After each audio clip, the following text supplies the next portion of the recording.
Bem-vindos ao Trendcast, o podcast da melhor agência de tráfego do Brasil e do mundo. Meu nome é Matheus, eu sou fundador. Hoje eu tô aqui com o Léo, especialista em branding, Léo Spigariol. Até o final da temporada eu aprendo a falar. Hoje o convidado é o Marcelo Pinazza, sócio da Orbica, a agência de lançamentos que faz os lançamentos mais bonitos do Brasil, e recentemente da Infinity Mentoring, né, empresa de mentoria. O Marcelo é especialista em gestão e tal, e vocês podem se apresentar. Bom, vamos lá. Eu curto pra caramba essa história de branding e é um prazer enorme estar aqui. Já estou há 25 anos trabalhando com isso. Pô, eu trabalho há quase 20 anos aí como empresário, gosto muito de gestão e estou aproveitando para ajudar as pessoas do digital aí, quem trabalha com infoproduto, principalmente quem faz lançamento, aí pro próximo nível, aí organizar a casa, enfim, ajudar esse mercado. O Marcelo, ele tem um codinome que é Doutor Lançamentos, né? Que é um personagem que foi criado muito interessante, onde ele traz uma situação de negócio e tal. E explica pra gente o que é esse negócio, Doutor Lançamento. É que ele veio era uma piada interna, na verdade, porque eu sempre falei muito para os mentorados, para as pessoas que hoje no mercado digital se vende muito método. E eu acredito que o diagnóstico é mais importante do que o método. Então a pessoa tá lá com um problema no fígado, tá morrendo de dor de cabeça, em vez de resolver o problema do fígado, ela fica procurando o analgésico mais forte. No digital é isso, a pessoa não sabe o problema que ela tem e fica pulando de método em método. E aí quando eu ficava dando esses exemplos de dor de cabeça, do fígado, essas coisas, ficou doutor lançamento. E aí a gente gosta muito de fazer produção, audiovisual, resolveu montar uma sketchzinha como se fosse de humor, né? E aí é sempre um caso onde a pessoa vem e eu tento resolver de uma forma bem humorada e depois tem o conteúdo sério no final, mas é sempre uma E aí virou marca registrada? Tá rolando. A gente fez acho que uns 8 episódios. Inclusive, quem quiser ver o episódio do Doutor Lançamento, é o Instagram Marcelo Pinazza, né? Marcelo.Pinazza. Marcelo.Pinazza, é super interessante. Marcelo, vamos lá. Eu acho que, cara, o podcast de hoje ele tem tudo a ver com um problema de 90% dos nossos clientes, que é gestão. Né? Que eu acredito que a gestão ela nasce na dor e ela vira urgência muitas vezes quando é tarde demais. Eu queria escutar um pouco a tua história com a gestão e como isso te trouxe para o mercado de agências de lançamentos e o que tu vê como gargalo, assim, como que tu chegou aqui, principalmente, né? E como que tu vê o cenário hoje dessas agências de lançamentos que você está ajudando lá na Infinity. Massa. Cara, vou resumir a história, né? Porque ela é longa, mas eu trabalhei durante uns 12 anos com um evento, né? Mas trabalhei bastante também com marketing de guerrilha mesmo, panfletar. Então eu conheci muitas marcas grandes fazendo isso. E aí automaticamente tinha que ir organizando a casa no meio desse caminho, né? A gente acabou fechando um projeto muito grande com uma multinacional, que tinha outras empresas envolvidas, tomamos calote, ficamos devendo quase R$1 milhão. E aí a gente começou a, aos poucos, ir organizando. Então aí comecei a entender mais a parte financeira, aí a empresa foi crescendo, aí comecei a entender um pouco mais de meta, e aí automaticamente, por ter tido esse problema, a gente começou a focar mais em gestão, em cultura, e a empresa foi crescendo, a gente teve mais de uma filial, começamos a fazer eventos maiores, trabalhei bastante com formatura. E quando a gente começou a montar mais de uma empresa, que eu realmente entendi a visão da gestão, porque cada sócio ficava numa empresa e cada empresa, apesar de ser a mesma marca, crescia de um jeito completamente diferente. E aí esse foi o primeiro passo da gestão, fiquei com isso durante muitos anos. Em 2019, eu resolvi entrar no digital, assistindo a Érico Rocha, assistindo as pessoas. Eu caí sem querer num fórmula de lançamento ao vivo, porque eu comprei o curso Moving Up do Gabriel Goff com o link de afiliado do Érico Rocha. E aí você ganhava a entrada no evento. Então eu fui no evento, conheci, achei legal. E aí tinha uma grande amiga minha que foi a vencedora do primeiro MasterChef. Ela estava na França. Quando ela voltou, eu falei assim, vamos fazer um curso. Parece que é super fácil, não vai dar trabalho para ninguém. E aí a gente fez. Deu super certo. Foi muito massa.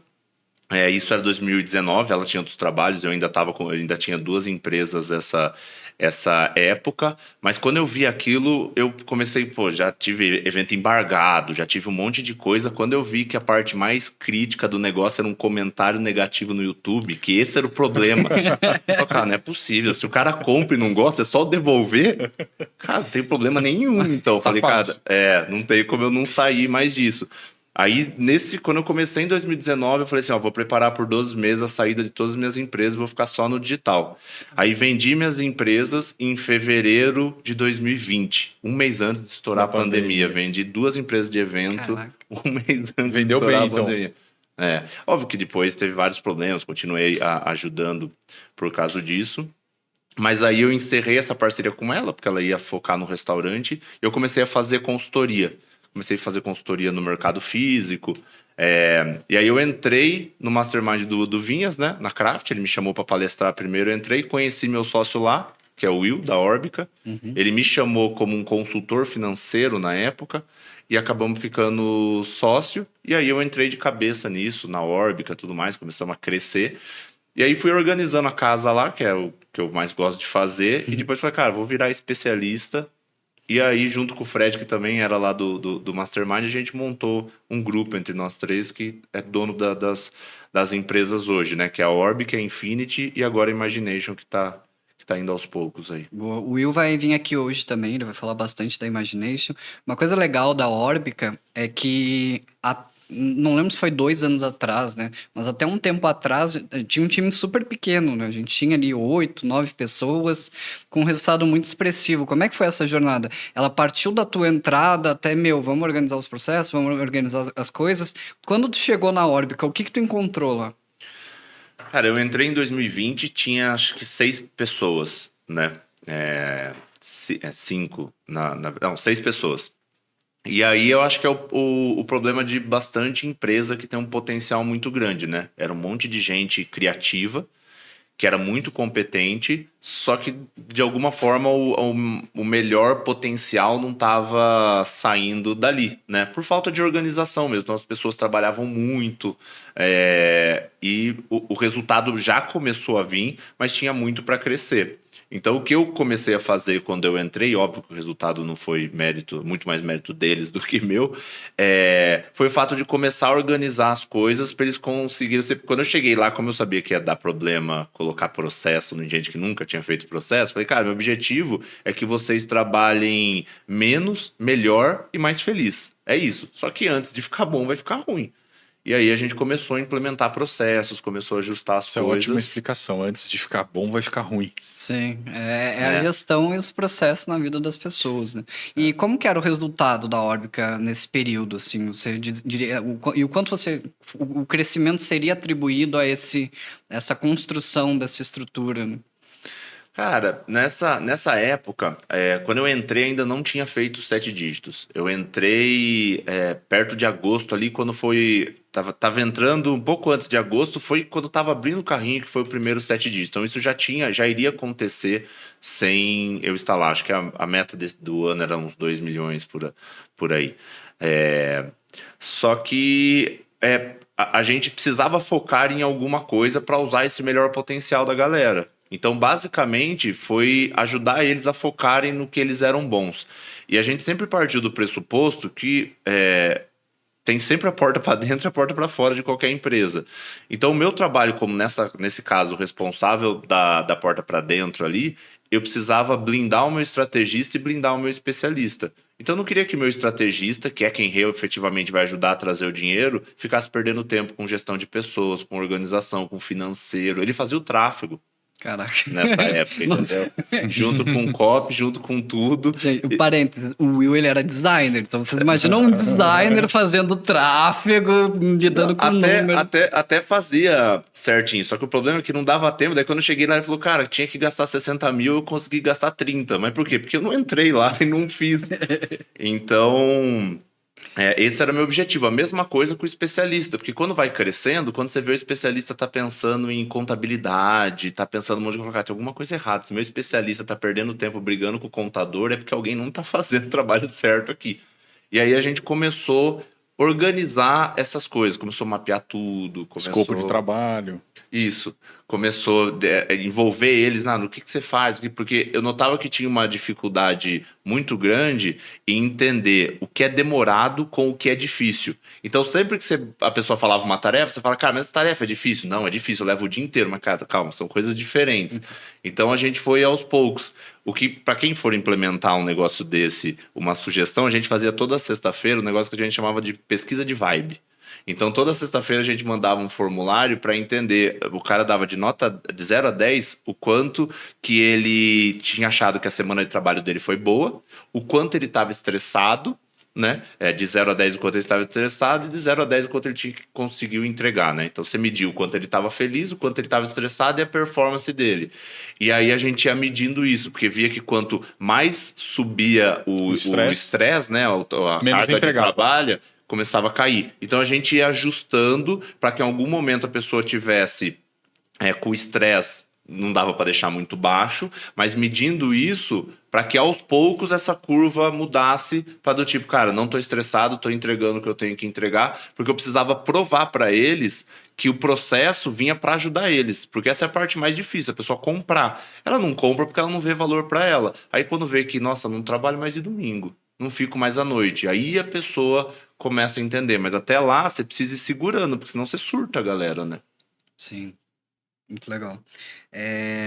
E quando a gente olha o mercado digital, né? A gente tem muita a contratação por competência técnica. Né? De tipo, cara, pô, eu vou atrás de um gestor de tráfego, eu vou atrás de um designer, só que eu deixo o cara lá e aí ele resolve esse problema. Quando que tu acha que é o gargalo, assim? Acho que muito vem de quando ele fica refém, às vezes, de uma pessoa, né? Mas quando que tu acha que é o momento de olhar os processos em uma empresa digital?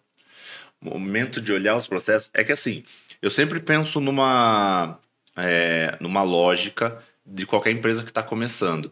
Então, eu acredito que o primeiro passo para qualquer empresa é você provar que você sabe fazer o que você se predispôs a fazer. Então, o primeiro é a sobrevivência. É você provar que o seu especialista realmente vende, que você sabe fazer estratégia, porque se não tiver isso, não adianta fazer nada para frente. Qual que é a parte boa do digital? É que você consegue fazer isso basicamente sozinho. Se você fosse agora montar uma padaria, cara, você imagina o trabalho que dá montar uma padaria? Para quem teve, já tive quatro negócios físicos. Cara, você precisa assinar um contrato de um lugar, entendeu? Começa aí. Começa aí. Você precisa achar um ponto, você precisa de vigilância sanitária. Não dá para você ficar no caixa e fazer pão ao mesmo tempo. Então, você já começa com um funcionário, se for abrir academia, qualquer coisa. Então, a pessoa já começa nisso. Então, você consegue fazer isso sozinho. Depois que você viu que você consegue rentabilizar e fazer dinheiro com o que você predispôs, tipo, se você é uma pizzaria que você sabe vender uma pizza e fazer uma pizza, você vai para a segunda parte, que é montar uma equipe. Então, você começa a trazer pessoas que vão te ajudar a organizar isso. Depois que você trouxe as pessoas e que você está começando a entregar, porque no começo você consegue estar perto, você não precisa necessariamente de processo, é só trazer pessoas boas. Essas pessoas vão ajudar você a trazer o processo. Qual que é o problema? O problema no digital é que a gente vende facilidade. Então, a gente vende o processo antes das pessoas. Então, a gente traz uma galera que das duas uma, ou a pessoa não sabe nada e vai seguir um processo que muitas vezes você não soube criar, ou a pessoa é melhor que você e vai refazer o processo que você criou lá atrás. Então a gente inverteu essa lógica, vai todo mundo para a parte do processo, quando o ideal é, cara, traz as pessoas boas, que é o exemplo da Orbica. Depois que as pessoas boas já vão... Porque assim, pessoa boa com processo ruim ou sem processo vai dar resultado. Agora, cara, o melhor processo do mundo com pessoas ruins não vão dar resultado nunca. A conta não fecha. Então você vai sempre da sobrevivência, depois você vai para essa parte de trazer as pessoas, criar os processos, e depois disso, como último passo, você vai no ajuste fino, na excelência, no melhorar aqui o audiovisual, do fazer as lives em outros locais. Aí você vai ajustando as coisas depois disso. Aí você cresce, você bagunça tudo de novo. Você nunca volta para sobrevivência, mas daí você tem que trazer mais pessoas, ajustar os processos. E aí esse ciclo... Subdividir mais, às vezes, né? Aí você vai, aí a partir disso é o crescimento. né? Eu vejo muito caso, não sei se tu teria algum conselho para quem está nessa situação. O cara vai, aí ele faz um bom lançamento, um segundo bom lançamento, ele fala, beleza, eu tenho que montar minha equipe. Ele começa a contratar. Quando ele vê, ele está com 15, 20 pessoas na equipe. E aí o que aconteceu? Ele perdeu eficiência. Ele tem muita gente para, às vezes não sei nem se é pouca demanda, mas fica um caos desordenado, assim. O cara infla de equipe, a margem dele cai e ele fica, pô, não, contratei errado. Aí ele vai lá, demite e tal, até que passa um tempo e ele fala, não, peraí, talvez alguma coisa eu esteja fazendo errado. Tipo, uma pessoa que está nesse momento, eu tive meus primeiros resultados, eu preciso crescer a equipe, mas notei que eu estou em um lugar de ineficiência. Perdi eficiência, perdi margem, e aí? Ó, as duas coisas que acabam com qualquer empresa que faça lançamento trabalhando digital. Tem duas coisas que são as piores. Primeiro, contratar um monte de gente. E segundo, que até pior, ter mais especialista. É isso. Então já é meio que contra. Mas, cara, como não vou ter mais especialista? Eu vou explicar as duas coisas. Para qualquer empresa, a gente, se é pra pessoa escutar só essa parte, cara, vai ficar com uma coisa só do podcast. Não vai escutar mais nada. Vai ignorar o que o Marcelo vai falar. Quero pegar uma coisa só. Cara, você tem que ser obsessivo em diminuir a complexidade. O que aumenta a complexidade de um negócio? Quantidade de pessoas, quantidade de especialistas, quantidade de produto, quantidade de canais de venda, quantidade de funis, né? Perpétuo, high ticket, social selling, canais de comunicação. Então, pô, quem é especialista e tem um Instagram e resolve abrir um YouTube, o cara vê o trabalho que dá. Então, tudo isso aumenta a complexidade, né? Quando a gente começa... E o que tem a tendência a aumentar muito a complexidade? Um novo especialista, porque isso traz processos novos, pessoas novas. Mas, pô, eu preciso ter um novo especialista por causa de faturamento. Aí o que acontece? Aí você cai naquele problema que eu falei da padaria. Se você precisa de um novo especialista... Eu vou chegar nas pessoas ainda, mas se você tem um novo especialista porque o outro especialista não dá vazão, é como você abrir uma pizzaria sabendo que sua pizza é ruim. Entendeu? Sim. Por quê? Porque, cara, se você tem um especialista e você não vê que ele vai te dar muito resultado, por que você vai pegar outros? A não ser que você desenhe um modelo de negócio para fazer isso, mas daí, se você desenhar um modelo de negócio para ter muito especialista, onde você vai aumentar a complexidade? Nas pessoas. Então, se você pegar os maiores do mercado, né, qualquer um deles, a grande maioria fez o quê? Diminuiu a complexidade. Eu vou me lançar e vou ter uma equipe que vai fazer isso. Você pode pegar Ícaro, Vinhas, Ladeirinho, sei lá, qualquer pessoa do digital. Tem as pessoas fortes? Tem, mas é mais exceção do que regra. Sim. Então essas pessoas ficaram muito boas em fazer isso. O lance da equipe é a mesma analogia. É você ter uma equipe cada vez mais sênior e que te ajude mais. Por que na Orbic a gente conseguiu fazer 10 milhões com 6 pessoas e 2 sócios? Porque os 6 eram muito sênior. Qual que é o lance? Não vou entrar muito no técnico, mas qual que é o lance da senioridade? Quando a gente abre uma empresa, a pessoa que está abaixo da gente, a gente vira líder dessa pessoa. Sempre que a gente é líder de alguém, a gente vai bifurcar. Tem duas coisas que a gente vai desenvolver essa pessoa. A parte comportamental e de direcionamento e a parte técnica, né? Quando a pessoa é muito sênior, por que diminui a complexidade? Porque você não tem a parte técnica. Você tem um designer que é melhor que você, muito melhor que você. Você tem um copy que é muito melhor, entendeu? É o fato do tráfego, por exemplo. Quando você tem uma pessoa do tráfego boa, você não tem que ficar olhando se a pessoa está apertando botão ou não, entendeu? Tem que direcionar, eu quero chegar aqui. Isso, e aí quanto mais sênior a pessoa for, mais ela vai te ajudar a crescer. Então, quando a gente pensa nisso de equipe, de contratação, a gente sempre tem que pensar na complexidade. Porque essa galera... Qualquer colaborador que você traga, ele vai ou subtrair ou somar ou multiplicar. Quem que subtrai? Não é que o cara é ruim. O cara que subtrai é que ele é tão júnior ou é tão novo que ele te dá tanto tempo de você ficar olhando que ele tira o seu tempo. Então esse cara tá subtraindo. Cara, é desesperador você ter aquela pessoa no time que ela te devolve com outro problema, né? Manda um problema, ele devolve 3. Ele devolve 3, cara. Ele volta com 3 problemas pra você. Agora, você imagina no digital que o cara vai lá, cresceu no lançamento do nada e traz 5 pessoas desse tipo. O cara não faz mais nada. Ele fala, cara, era só eu. Agora eu tenho 10 pessoas e tá pior. Ele abre uma creche. É O cara abre uma creche. É ele contrata 5 Juninho ali e ele vira babado do Juninho. Inclusive, o último episódio do Doutor do Lançamento é isso aí. É o meu júnior de estimação. Porque aí você fala, cara, mas ele faz o quê? Não, mas ele faz o tempo. Cara, ele pega café, ele faz planilha como ninguém. É isso, só que não resolve o seu problema. Então esse Não traz cara, resultado, né? ele subtrai. Quem que é o cara que soma? É o cara que faz o trabalho dele. Então o que ele faz? O cara que soma, ele te dá um retorno direto. Indireto. Por quê? Porque ele libera o seu tempo e você faz mais dinheiro com o seu tempo. Esse é um retorno indireto. O cara que é sênior, ele te dá o retorno indireto, que é o cara que multiplica. Porque com o seu tempo, ele libera o seu tempo. Com o seu tempo você faz mais dinheiro, porque é o estrategista, o especialista, seja lá o que for. Só que ele também te dá um retorno direto. Porque esse cara, ele faz página que converte mais. Ele faz um vídeo que faz a pessoa assistir mais. Ele cria uma headline numa copy que faz o cara abrir mais e-mail. Esse cara, ele tá tirando o trabalho das suas costas, só que ele tá multiplicando, porque o próprio trabalho dele gera dinheiro. É aí que a coisa fica exponencial. E é aí que você ganha escala, porque escala você ganha mais dinheiro com a mesma coisa. Você compra o tempo de outras pessoas justamente para liberar os seus. Então, mas aí eu acho que tem uma diferença muito grande nesse processo do que a gente vive entre o cara que tem um emprego, o trampo dele, que ele vai lá para cumprir as horas, que aí é aquele que subtrai, do cara que está ali se comprometido com o resultado. Essa é, para mim, o que eu vejo, essa é a grande diferença. Aquele que está ali para cumprir a hora e receber a grana dele no final do mês é o cara que subtrai, porque ele está pouco se lixando com o resultado, ele não quer saber, ele quer ocupar uma função. E às vezes você precisa desse cara. Sim. Às vezes não o que vai subtrair em si, mas por exemplo, comecei a crescer, preciso de uma pessoa no financeiro. Talvez aquela pessoa é só contas a pagar e receber. Você quer uma pessoa que só faça o trabalho dela. Ele não precisa ser estratégico. Porque daí você só quer o retorno indireto. Você só quer que ela libere o seu tempo de apertar o botão. Esses cargos, normalmente, você consegue terceirizar. É por isso que existe tanto BPO. Porque é um cargo que é mais fácil de você fazer isso. Só que o grande lance que eu acho que o digital é o mundo dos extremos, né?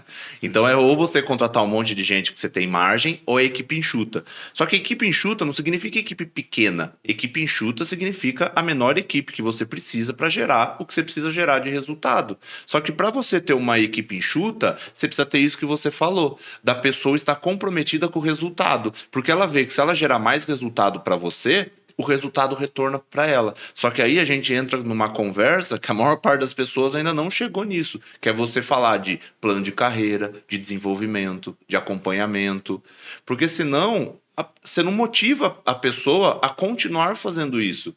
Porque daí entra em todos os estudos de psicologia humana que vai ajudar a pessoa a desenvolver. Porque quando que a coisa acontece de verdade, o potencial máximo acontece? Quando você tem as metas da empresa, e quando você entende os objetivos da pessoa que trabalha com você. Quando você consegue alinhar as metas da empresa com esses objetivos, é que o negócio estoura. Porque daí a pessoa está vendo que o que ela está desenvolvendo vai retornar para ela. Às vezes o sonho da pessoa é ser líder. Às vezes o sonho da pessoa é ter um plano de saúde melhor. Eu já tive caso em empresa minha que era isso, que o sonho da pessoa era ter o plano de saúde que os líderes tinham, porque daí ia abranger os filhos, abranger a família.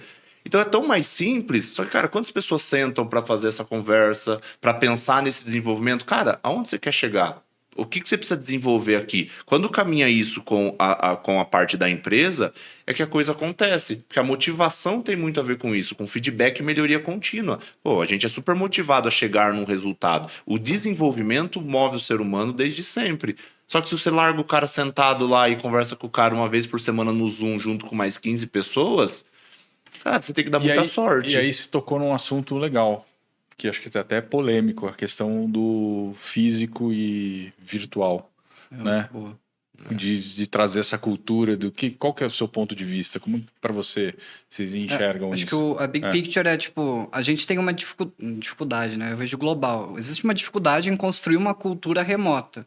Como que é essa relação para ti? Como que a gente cria esses mecanismos de, eu tô remoto, mas eu preciso manter a galera unida ali, e é mais difícil, ou não? Cara, assim, depende da estrutura, mas pensando, a gente tem uma coisa que eu sempre falo, né, que é um negócio que eu bato bastante, que é o que a gente chama de ponto de escala máximo, que dependendo do nível que você tiver, é um ponto diferente. Pra você ficar se comparando com os outros, você fica louco. Então, para todos tem. Eu acho difícil alguém chegar no máximo potencial sendo home office. Tipo, beira o impossível. Porque, cara, tem um monte de empresa que tem muito mais recurso, RH, um monte de coisa e não conseguiu fazer isso. Mas tem pessoas que tá tudo bem estar no home office. Aí vai entrar numa conversa meio polêmica, né? Mas tem bastante gente que fala assim, cara, eu fico home office porque, cara, eu quero trabalhar de casa, eu quero fazer isso. E aqui, não sei se eu vou me arrepender de falar isso, mas aqui a gente divide em duas partes. Eu sei que eu já tive briga com muita gente por causa disso. Do cara ser empresário e do cara ser empreendedor. Tá? É óbvio que o conceito não é esse que eu vou falar, vou só fazer um desenho. O empreendedor é o cara que monta a empresa para servir as coisas que ele quer. Beleza, no digital muita gente entra para isso. Eu quero só sair do CLT, eu quero só ganhar X mil reais por mês e monta toda a estrutura para isso. O empresário, ele está comprometido em, no final da linha, gerar o máximo que ele pode. Então, quando você pensa como empresário, talvez vai chegar o momento em que você vai precisar decidir ir para o físico. Por quê? Porque você ganha performance, você ganha cultura. Principalmente no digital, que a gente não tem essa pegada de gestão. Quando a gente monta a tal da padaria, você vai no Sebrae, você vai ler o mito do empreendedor. Quando você monta uma padaria, você se intitula um empresário. Quando você entra no digital, ou você se auto-intitula especialista, ou se auto-intitula estrategista. Então você já fugiu da gestão. Como o cara não tem esse viés de gestão, e a grande parte das empresas muito grandes tem dificuldade em fazer home office, você vai ter essa dificuldade. Só que você pode estar feliz com o seu resultado e continuar como empreendedor, montar o que você quer e beleza, ou você pode ir para um lado de empresário e querer potencializar isso. Na minha visão, a potencialização máxima, né, o ponto de escala máxima, ele está ligado com você ser físico. Por quê? Porque você ganha velocidade e você não tem tanto trabalho com cultura e trabalho com RH. Tu trabalha em ambiência, né? O aprendizado que é o não intencional. O aprendizado intencional é fácil. Ó, hoje vai ter um Zoom, vou ensinar vocês a fazer isso. O não intencional é ter alguém sentado aqui e tá escutando essa conversa. E falar assim, nossa, eu não tinha pensado nisso. Nossa, é legal isso aí. Tácito. Chama. Aprendizagem tácita. É isso. É a pessoa vendo no dia a dia. E você, às vezes, cara, precisamos resolver isso. Você juntar todo mundo. Porque muitas vezes você negligencia. Como você tem que marcar um Zoom, botar na agenda lá, você não faz. Ali você chega, cara, vamos resolver isso aqui rapidão? E você senta do lado. Mas beleza, qual que é o pior modelo de todos? Que é o meu modelo, né? Não é que é o pior, é que dá mais trabalho. É o modelo híbrido. Esse é o pior. Porque né? É o mais exigente, na verdade, não é o pior. Eu acho que é o que mais exige energia. Porque no físico, você organizou as coisas para ser físico. As coisas são resolvidas aqui. Tá quer resolver? Vamos e a regra é essa. Não, e a regra é essa. Agora, quando você está 100% online, você monta uma estrutura para as coisas funcionarem online. Quando você tem o híbrido, cara, a chance das conversas de escritório ou de acontecer isso, de ficar ali, é muito maior. Né? No híbrido, o cara que tá remoto, ele é que nem corno, né? Ele é o último a saber das coisas, assim. Exatamente. O cara que tá remoto é o último a saber. O escritório tá lá e tal, trocando, e aí, aconteceu a confraternização. O cara que tá remoto é o último a saber. Não, o almoço, o cara decide no almoço ali. É que assim, o nosso gestor de projetos, ele é um gestor muito sênior, né? Então, o cara já fez desde aeroporto, já ganhou pro cara, já fez tudo. Só não fez, acho que coisa lunar. O resto ele fez tudo. Então, como ele é o cara home office, ele sempre tenta organizar das formas que a comunicação melhore. Para não acontecer uma conversa e essa conversa nunca chegar na pessoa, né? Mas é um modelo... Tem até um estudo, eu não lembro quem que fez o estudo agora, que mostra nesse ambiente de home office, para quem é híbrido, né, empresas grandes, que a grande maioria dos funcionários que são promovidos são do ambiente físico. Por quê? Cara, empatia. O cara tá sentado do lado do líder. Imagina você é líder meu e dele. Ele tá todo dia do seu lado. E eu tô em casa, só se fala pro Zoom. Cara, por empatia, eu posso ser até um pouco... Óbvio, se for muito melhor, mas se for só um pouco melhor, você sempre vai escolher ele. Ele precisa se esforçar menos, né? E tá ali, entendeu? Dá pra pegar um café pro chefe, se for o caso, entendeu? Trazer uma maçã. E fala assim, cara, como que eu posso... E outra, se você precisar de um negócio rápido, você vai pedir pra quem? Você vai marcar um Zoom comigo ou você vai pedir pra ele que tá do seu lado? Não, e a troca, reciprocidade, né? Com quem que tu vai desabafar? Com o cara que vai demorar pra te responder ou com o cara que tá do lado? Com certeza. Tipo, cara, sempre... É porque eu vi o livro ali, Armas da Persuasão, e eu tava relendo ele. E, cara, reciprocidade é um dos gatilhos mais fortes. A partir do momento que você pediu uma coisa pra ele e ele te ajudou, Fica uma dívida Isso, inconsciente. Isso. E no online é muito mais difícil isso acontecer, porque o cara tem que ter uma proatividade para perguntar se você quer entender o seu problema, e você como dono, como dona, cara, você quer que alguém resolva o seu problema. Às vezes o cara tá ali do lado e fala, cara, pensei nisso. Ou o cara vai dar uma ideia bizarra que vai dar certo, que no online essa ideia nunca chegaria em você. Exato. Óbvio que tem exceções, mas aqui, cara, não dá pra gente trabalhar com exceção quando a gente tá falando de estruturar uma empresa, né? Porque você ficar louco. A gente dá sorte pro azar, na verdade, né? A gente, tipo... E eu vejo muito isso lá na empresa. A gente tá 100% remoto, a gente se encontra uma vez por ano, e aí outro dia o menino mandou... A gente tem um grupo de desabafo, né? A gente chama de AA dos clientes, Alcoólicos Anônimos dos clientes, assim. Ele falou, ele só mandou um A gigante, assim, 3 linhas de A. Ele falou... Preciso encontrar vocês, tô muito estressado. Aí a gente ficou tipo, porra, saca? Mesmo uma empresa 100% remota, uma empresa que nasceu remota, tem essa coisa. E eu lembro que na pandemia, eu trabalhava numa empresa ainda, não existia agência. Como eu fiquei mais tempo em quarentena do que presencial, quando eu encontrei presencialmente meus colegas de time, cara, mudou completamente a relação. É assustador. É assustador o quanto muda. E a pessoa muda junto com você, né? Porque a coisa mais importante que você pode dar para uma pessoa é o seu tempo.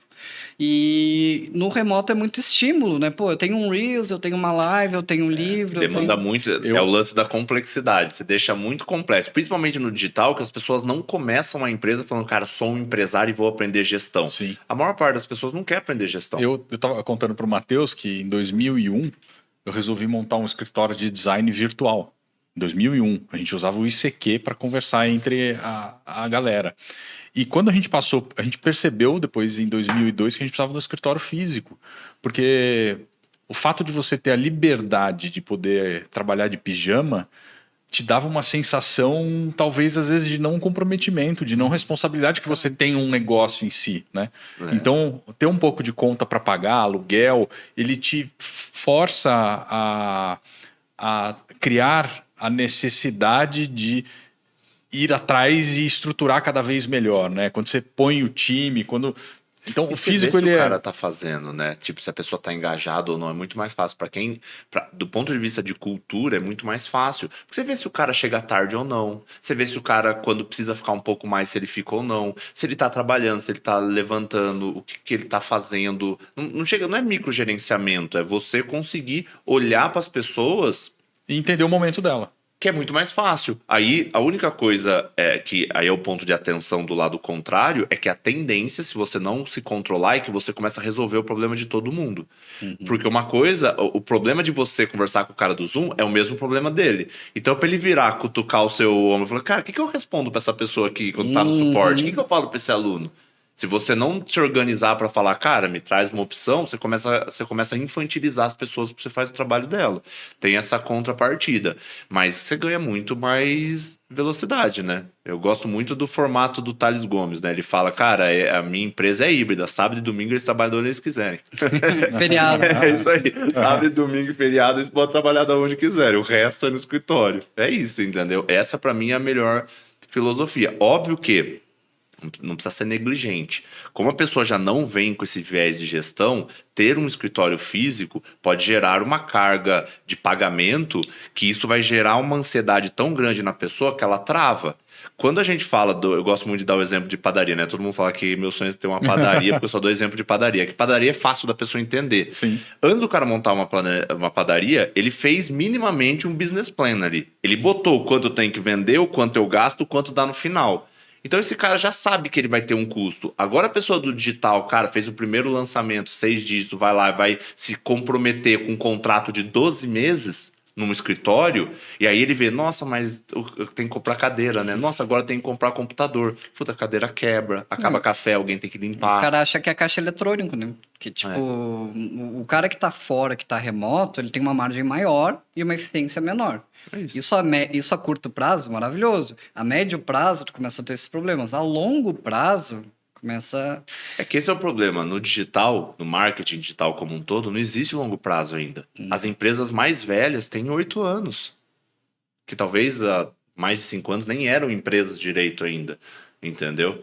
Então hoje, cara, a galera tem 2 anos, 3 anos no digital. Quando eu pego muito, cara, mentorado meu muito velho no digital, é 5 anos. As pessoas não tiveram longo prazo ainda. As pessoas ainda não tiveram aquele... Cara, o processo trabalhista, o Aham. problema de cultura, o problema de ter uma pessoa que compromete o resultado. Isso ainda não existe no digital. Começou a existir agora porque as coisas vão ficando mais complexas, né? Com a diminuição de margem, com o mercado amadurecendo, as pessoas começam a ter que pensar nisso. E aí, se tem que pensar nisso, esses problemas vão começar a surgir, entendeu?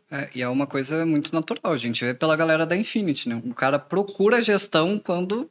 Cara, quando fudeu. Tipo, quando ele olha assim e fala, meu, eu tô faturando R$ 1 milhão e tô lucrando 40 mil. Que eu nunca tinha parado para calcular. Eu lembro uma vez no Mastermind que a gente foi fazer um painel comparando coprodução com prestação de serviço. Aí eu comecei a palestra falando assim, cara, um coprodutor, para lucrar R$ 120 mil, ele tem que vender R$ 1 milhão. Todo mundo ficou tipo... "Ah!" Tipo, cara, um lugar cheio de coprodutores. Tipo, vocês nunca calcularam isso, sabe? Tipo... Então, eu acho que... E é um pouco de cultura do brasileiro, né? Tem muita indústria que o cara se sustenta sem pensar muito. Tipo, o cara herdou a empresa, sei lá. Então, pegando esse gancho até de eficiência, da relação estratégia, da diminuição de margem, assim, onde que tu vê o próximo passo? Assim, a gente tem um ano entrando agora com, enfim, lead mais caro, com todas as coisas acontecendo. O que que tu diria que é um ponto-chave do lucro daqui para frente agora que não tá tão fácil entrar no negócio?